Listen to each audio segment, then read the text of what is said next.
Hi friends, ఇక రేఖ వాళ్ళ కూతురు ఐశ్వర్య వీళ్ళిద్దరూ కూడా ఇందుకి రాజ్కి పెళ్లి జరగలేదు అనేసి అయితే తగువులాడుకుంటూ ఉంటారు. ఇక అందులో భాగంగా అయితే రేఖ రాజ్ని ఇలా అంటూ ఉంటుంది, నువ్వు ఒక దొంగవి, ఒక మోసగాడివి, ఇందునే కిడ్నాప్ చేసి నన్నే నాకు ఫోన్ చేసి డబ్బుల కోసం బ్లాక్మెయిల్ చేశావు.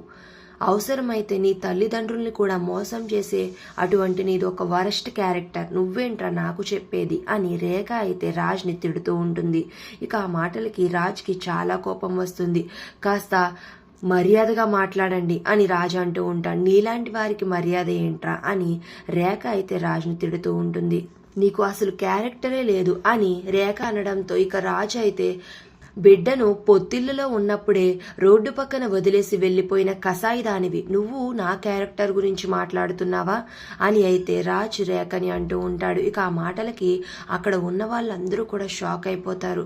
ఇక అప్పుడు రేఖ ఆడపడుచు, ఏంటి రేఖ తన బిడ్డని రోడ్డు పక్కన వదిలేసిందా, ఏం మాట్లాడుతున్నావు నువ్వు అని అయితే తను అడుగుతూ ఉంటుంది. అవును, ఈ లక్కీ ఎవరో కాదు, స్వయంగా రేఖ పిన్ని రక్తం పంచుకుని పుట్టిన తన కన్న బిడ్డ, తను పుట్టినప్పుడే తనని రోడ్డు పక్కన వదిలేసిన కసాయి తల్లి ఈమె అని అయితే రేఖ గురించి అక్కడ ఉన్న వాళ్ళందరికీ నిజం చెప్తాడు రాజ్. అది విని రేఖ భర్త, రేఖ కూతురు, ఇంకా ఆడపడుచు, ఇంకా ఇందు, అపర్ణదేవి అందరూ కూడా ఒక్కసారిగా షాక్ అయిపోయి అలా ఫ్రీజ్ అయిపోయి చూస్తూ ఉండిపోతారు. అవును, నేను చెప్పేదంతా నిజం, కావాలితే మీరే ఆ రేఖను నిలదీయండి, అప్పుడు తనే నిజం చెప్తుంది అని అయితే రాజ్ చెప్తూ ఉంటాడు. ఇక రేఖ అయితే టెన్షన్ పడిపోతూ ఆలోచించుకుంటూ ఉంటుంది. మరి రాజ్ చెప్పేది నిజంగా నిజమేనా, లక్కీ రేఖ కొడుకేనా, అసలు ఇప్పుడు ఏం జరగబోతుంది అనేది నెక్స్ట్ రివ్యూలో తెలుసుకుందాం. వీడియో నచ్చితే ప్లీజ్ సబ్స్క్రైబ్.